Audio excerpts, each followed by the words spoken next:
Hi friends, మీరు బాగున్నారా? మేము బాగున్నాము. ఎల్పిడిరాల కుకింగ్ ఛానల్లో వచ్చేసేసి సాంబార్ పెట్టబోతున్నాము.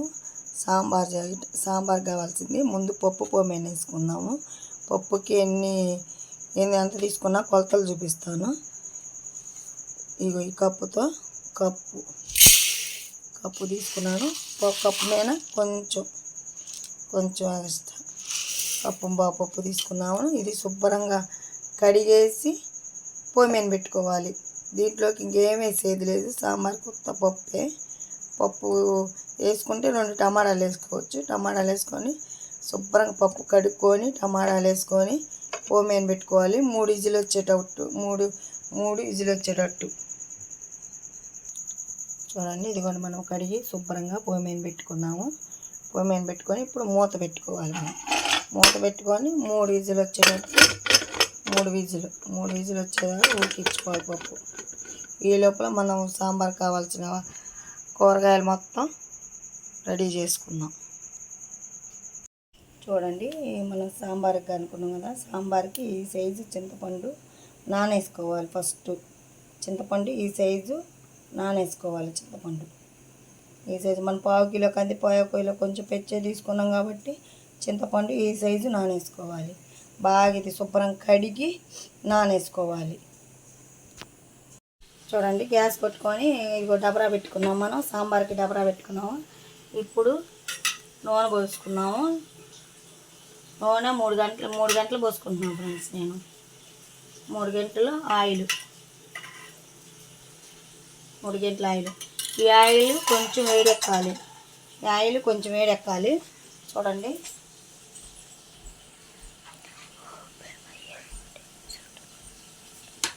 ఆయిల్ వేడెక్కింది కదా. వేడెక్కాక ఉల్లిగడ్డ ముక్కలు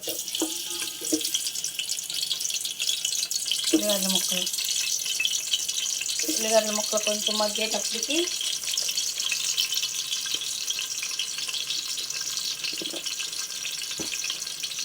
పోపు దినుసులు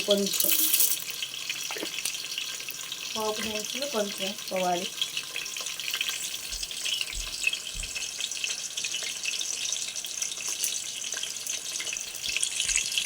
కరివేపాకు,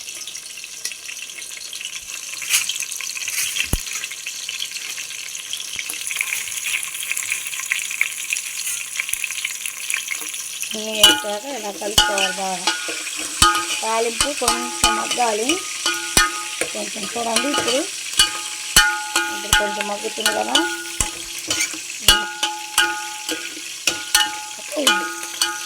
ఇలా మగ్గేటప్పటికి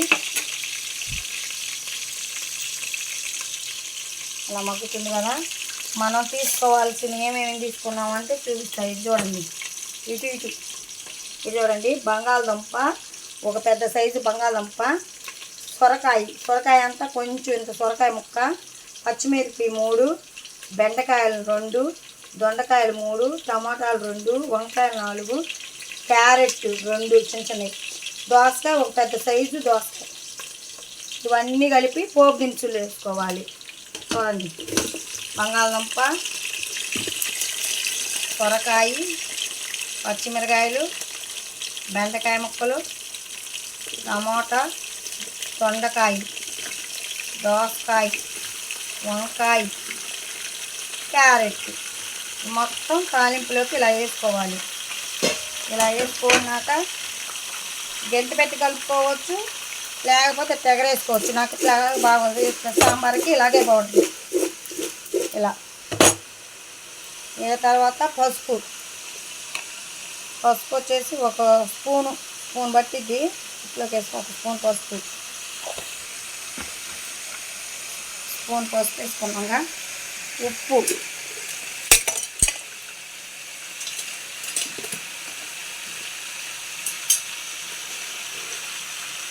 మన తగినంత ముక్కలకి పట్టేదంత తగినంత ఉప్పు మనకి ఎంత సరిపోతే అంత వేసుకోవాలి. అంత సరిపోతే ఇంక తర్వాత ఇట్లా కలుపుకోవాలి. బాగా చూడండి, ఇలా కలుపుకోవాలి. ఇవి బాగా మగ్గనివ్వాలి. ఈ నూనెలోనే మగ్గిపోవాలి.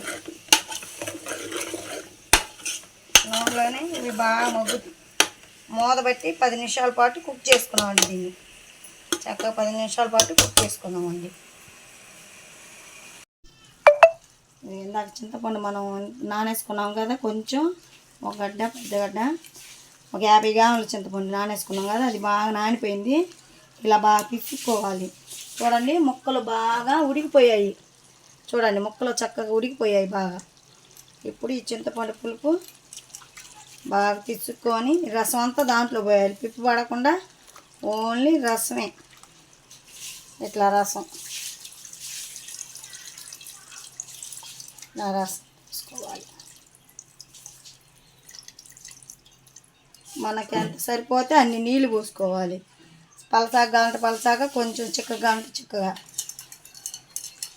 ఎంత కావాలంటే అంత పోసుకోవచ్చు.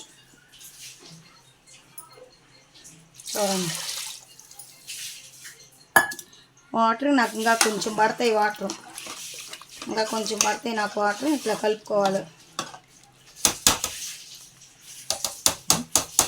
చూడండి ఇలా సాంబారు కాగుతున్నాయి బాగా. ఇట్లా బాగా కాగాలి. అన్ని ముక్కలు వేసుకున్నాం కదా, మన ముక్కలు ఉడికినాయో లేదో చూడాలి. ఇప్పుడు ఇట్లా పట్టుకొని చూడాలి. కొంచెం ఉడకాలి కాబట్టి కొంచెం ఒక స్పూను కారం వేసుకుందామండి. ఒక స్పూను కారం అట్లా కారం వేసుకున్నాం కదా. ఇందాక ఉప్పు వేసుకున్నాం, పసుపు వేసుకున్నాం. మనం ఇంకా అవసరం లేదు. పప్పు వేసాక చూద్దామండి. ఇంకా కొంచెం మరగాలి. బాగా కొంచెం సేపు మరగాలి. చూడండి ఇప్పుడు సాంబార్ కాగిపోయి ఇట్లాగా సాంబార్ శుభ్రంగా బాగా కాగిపోయాయి. ముక్కలు కూడా చక్కగా ఉడికిపోయాయి మెత్తగా. ఇప్పుడు పప్పు వేసుకుందాం మనం. ఇదిగోండి పప్పు వేసుకుందాం. ఇలా పప్పు వేసేసుకున్నాం. పప్పు శుభ్రంగా వేసేసుకున్నాం. పప్పు శుభ్రంగా వేసుకొని బాగా కలుపుకుందాం. చూడండి అలా ఉన్నాయి సాంబార్ చూడండి చాలా బాగా వచ్చి. సాంబారు కొంచెం కాగాక మనం ఇట్లా కాగుతున్నాయి.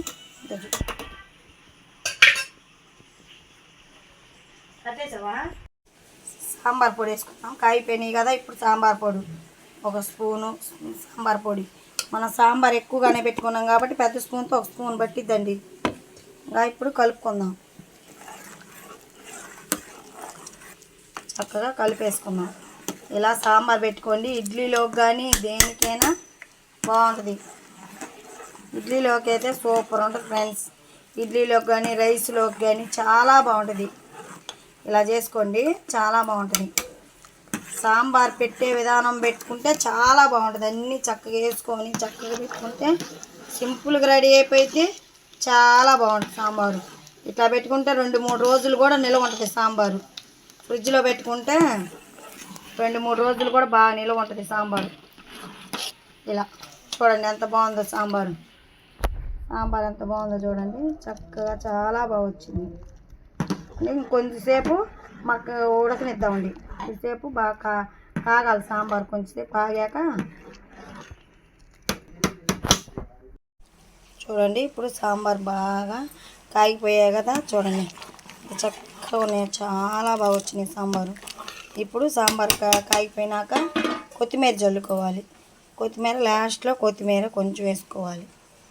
చూడండి సాంబార్ రెడీ అయిపోయింది. సూపర్ సాంబార్ బ్రహ్మాండంగా బాగా ఈజీగా చేసుకునే సాంబార్ అండి. బాగుంటుంది, చాలా బాగుంటుంది. చూడండి సాంబార్ చక్కగా రెడీ అయిపోయింది. చాలా బాగా వచ్చింది సాంబారు, చాలా బాగుంది. ఇలా చేసుకోండి, బాగుంటుంది. ఫస్ట్ నుంచి లాస్ట్ దాకా చూడండి, వీడియో తెలిసిపోయింది సాంబార్ ఎలా చేసుకునే విధానం. మా ఛానల్ చూసేటట్టయితే సబ్స్క్రైబ్ చేసుకోండి, లైక్ చేయండి, షేర్ చేయండి, బెల్ బటన్ నొక్కండి ఫ్రెండ్స్. Bye friends.